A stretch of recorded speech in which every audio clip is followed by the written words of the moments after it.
बोलो सियावर रामचंद्र भगवान की जय। मोर मुकुट बंसी वाले की जय। उमापति महादेव की जय। पवन सुत हनुमान जी महाराज की जय। बड़ा पावन प्रसंग चल रहा है। भरद्वाज जी महाराज और याज्ञवल्क्य जी महाराज का संवाद चल रहा है, जिसमें भरद्वाज जी महाराज जो कि प्रयागराज पर निवास करते हैं, वहाँ माघ के महीने में आए हुए याज्ञवल्क्य जी महाराज के चरणों में गिर के उनसे श्री रघुनाथ जी महाराज की कथा को पूछते हैं।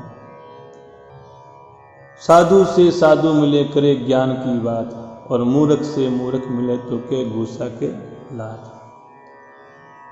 तो जब दो संत मिलते हैं तो आपस में भगवत चर्चा करते हैं। देखो, भरद्वाज जी महाराज को भी रघुनाथ जी महाराज के चरणों में अथाह प्रेम है, अथाह स्नेह है, लेकिन फिर भी याज्ञवल्क्य जी महाराज से कथा सुनना चाहते हैं। तो याज्ञवल्क्य जी महाराज ने उनसे कहा भी है कि प्रभु, आपको तो रघुनाथ जी महाराज के चरणों में बड़ा प्रेम है, लेकिन मैं आपकी नीति को समझ रहा हूँ, आप मुझसे भगवान नाम की कथा सुनना चाहते हैं। तो याज्ञवल्क्य जी महाराज कहते हैं कि मैं अपनी बुद्धि के अनुसार तुम्हें वही कथा सुनाता हूँ जो भगवान शंकर और पार्वती जी ने आपस में कही थी, उनका जो संवाद हुआ था। और वह संवाद जिस हेतु से हुआ, जिस समय में हुआ, मैं वह तुमसे कहता हूँ, तुम सुनो। कहूँ सो मति अनुहारी अब उमा शंभु संवाद, भयउ समय जेहि हेतु जेहि, और सुनु मुनि मिटहि विषाद। उसको आप सुनोगे तो आपके मन का विषाद मिट जाएगा। अब वो क्या कथा है जो बाबा जी कह रहे हैं, सुनिए। जय सिया राम, जय जय सिया राम, जय सिया राम, जय जय सिया राम। कहु सुमति अनुहारी अब रामा, उमा शंभु संवाद सिया रामा। भयउ समय जेहि हेतु जेहि रामा, सुनु मुनि मिटहि विषाद सिया रामा। जय सिया राम, जय जय सिया राम, जय सिया राम, जय जय सिया राम। एक बार त्रेता युग माही, शंभु गए कुंभज ऋषि पाही। संग सती जग जननी भवानी, पूजे ऋषि अखिलेश्वर जानी। राम कथा मुनि बरज बखानी, सुनि महेश परम सुख मानी। ऋषि पूछी हरि भगति सुहाई, कही शंभु अधिकारी पाई। कहत सुनत रघुपति गुण गाथा, कछु दिन तहाँ रहे गिरिनाथा। मुनि सन विदा मांगी त्रिपुरारी, चले भवन संग दक्ष कुमारी। तेहि अवसर बंधन महिवारा, हरि रघुवंश लीन अवतारा। पिता बचन तजी राजू दासी, दंडक बन विचरत अविनाशी। जय सिया राम, जय जय सिया राम, जय सिया राम, जय जय सिया राम। हृदय विचारत जात हर रामा, केहि विधि दर्शन हो। गुप्त रूप अवतरहु प्रभु रामा, गए जानी सबको। शंकर उर अति क्षोभु, सती न जानई मरम सोई, तुलसी दर्शन लोभु, मन डर लोचन लालची। सियावर रामचंद्र पद जय शरणम, जय सिया राम जय जय सिया राम, जय सिया राम जय जय सिया राम। याज्ञवल्क्य जी महाराज कहते हैं कि एक बार त्रेता युग में भगवान शंकर अगस्त्य मुनि के आश्रम में गए थे। उनके साथ जगत जननी माँ भवानी सती जी भी साथ में थी। भगवान शंकर को आया देख याज्ञवल्क्य जी महाराज ने उन्हें संपूर्ण ब्रह्मांड का ईश्वर जान करके उनका पूजन किया। और मुनिवर अगस्त्य जी ने भगवान श्री रघुनाथ जी महाराज की कथा उनसे विस्तार पूर्वक कही। और भगवान शंकर ने बड़ा ही सुख मान करके, क्योंकि उसी निमित्त से वहां गए थे कि भाई बहुत दिन हो गए सत्संग किए हुए, तो चलो सत्संग कराते हैं। और रघुनाथ जी महाराज का पावन चरित्र सुना। और जब अगस्त्य मुनि ने जब महादेव जी को शंकर भगवान को वह कथा सुनाई, तो वापस अब भगवान शंकर की बारी आई। और अगस्त्य मुनि ने भगवान शंकर से भगवान की हरि भक्ति को, जो कि बड़ी सुंदर है, तो आप मुझे सुंदर ठाकुर जी की हरि भक्ति बताओ। तो अगस्त्य ऋषि ने भगवान शंकर से ठाकुर जी की सुंदर हरि भक्ति को पूछा कि आप मुझे हरि भक्ति के बारे में ज्ञान दें। अब क्योंकि शंकर भगवान ने अगस्त्य ऋषि से राम कथा सुनी थी, तो उनको परम अधिकारी जान करके भगवान शंकर ने ठाकुर जी की भक्ति का उनको निरूपण किया। इस प्रकार कुछ दिनों तक वहां पर भगवान शंकर और अगस्त्य जी महाराज सत्संग करते रहे। रघुनाथ जी महाराज की कथाओं को सुनते कहते। फिर भगवान शंकर ने मुनि से विदा मांगी और सती के साथ वहां से कैलाश की ओर प्रस्थान किया। देखो बड़ा विचित्र संबोधन दिया यहाँ पर। जब भगवान शंकर के साथ में माता पार्वती यहाँ पर आती है, माँ सती यहाँ पर आती है, तो उनको जगत जननी नाम से अगस्त्य जी महाराज ने पूजन किया, सम्मानित किया। और कुछ दिनों पर यहाँ रह के जब सत्संग हुई, तो अगस्त्य मुनि यह जान गए कि माता सती में कुछ अभिमान है, भगवान के प्रति उनका वैसा भाव नहीं है। तो उस अभिमान के कारण उनको दक्ष की पुत्री कह करके संबोधित किया। दक्ष कुमारी सती के साथ भगवान शंकर वापस कैलाश की ओर प्रस्थान कर रहे हैं। उन्हीं दिनों में पृथ्वी का भार उतारने के लिए श्री हरि ने रघुवंश में उतार लिया था। वे अविनाशी भगवान उस समय अपने पिता के वचनों को सत्य करने के लिए राज्य का त्याग करके तपस्वी के वेश में, साधु के वेश में दंडक वन में विचरण कर रहे थे।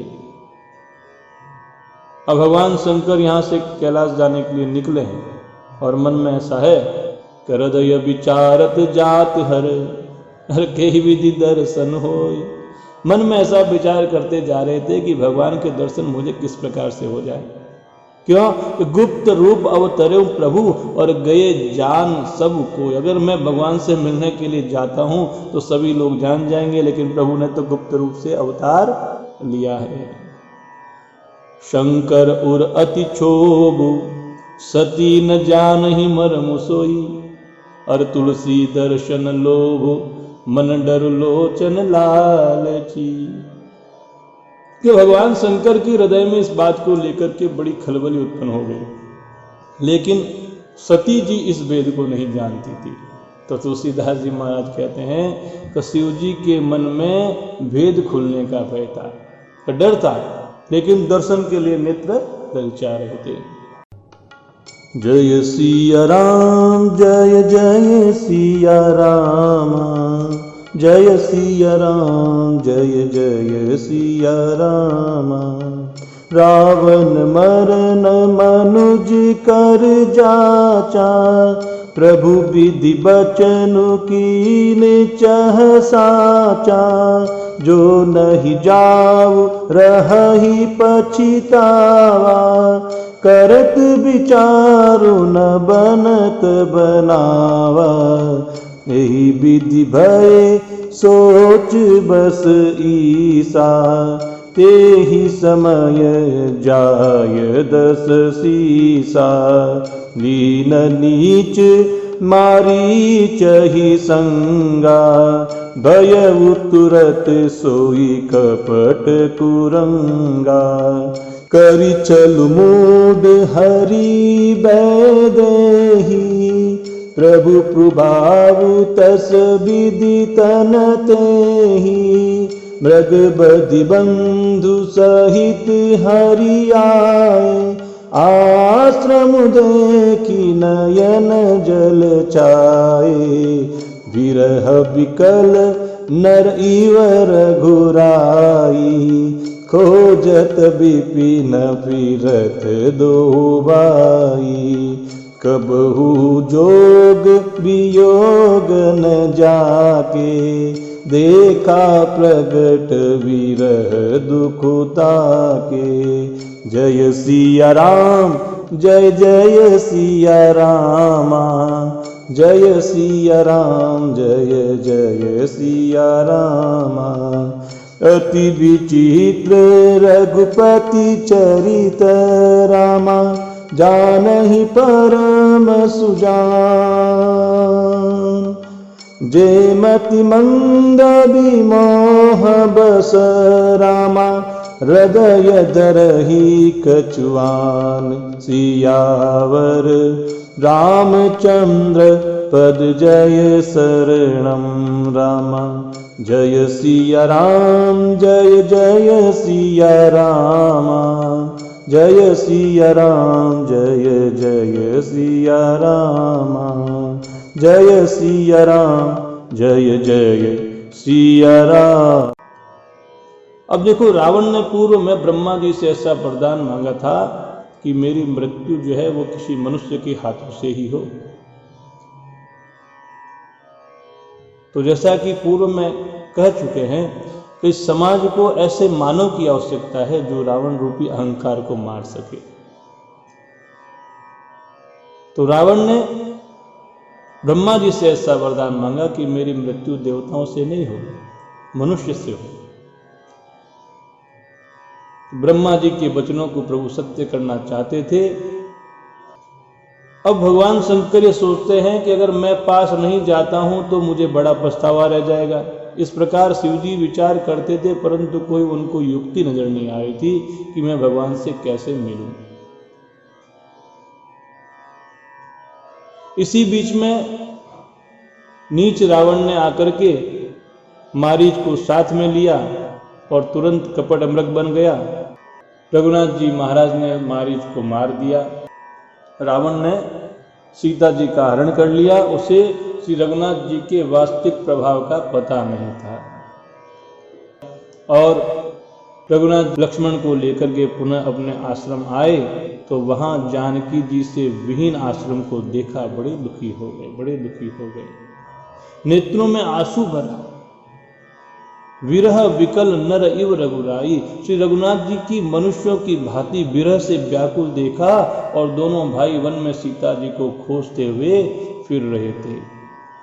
अब देखो, जिन परमात्मा को कभी संयोग और वियोग सताता नहीं है, उन परमात्मा को प्रत्यक्ष में विरह का दुख देखा तो बड़ी विचित्रता हुई।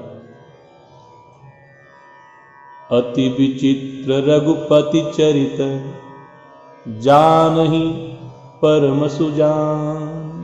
हृदय मति मंद विमोह बस, हृदय धरहि कछुआन। परमात्मा जो है किस प्रकार से मानव की तरह लीला कर रहे हैं। रघुनाथ जी महाराज का चरित्र बड़ा विचित्र है। इसको तो पहुंचे हुए ज्ञानी जन ही जान पाते हैं। जो मंद बुद्धि के लोग हैं और जो मोह के वशीभूत हो रखे हैं, वे हृदय में कुछ दूसरी ही बातें ले आते हैं, ढंग से इसको समझ नहीं पाते हैं। वैसे ये श्रद्धा का और मानने का विषय है। श्रद्धा से मान लो रघुनाथ जी महाराज आपके हैं, आपका कल्याण हो जाएगा। कुछ बातें इस रामचरितमानस में बड़ी विलक्षण दे रखी है। जैसे एक सूत्र पहले आ चुका है, राम नाम मणिदीप धरु, जी ह दे हरि द्वार। और तुलसी भीतर बाहिरहु जो चाहसी उजियार। रघुनाथ जी महाराज का निरंतर नाम सेवन करते रहो, नाम महाराज की सेवा करते रहो। उस नाम की महिमा को बढ़ाते हुए तो कहा था कि ब्रह्म राम ते नाम बड़ वरदायक वरदान, रामचरित सतकोटि मह लिय महेश जी जान। तो जो शंकर भगवान ने जिस नाम को इतना आदर दिया, इतना सम्मान दिया है, वह नाम कितना प्रभावशाली होगा। बोलो सियावर रामचंद्र भगवान की जय। मोर मुकुट बंसी वाले की जय। उमापति महादेव की जय।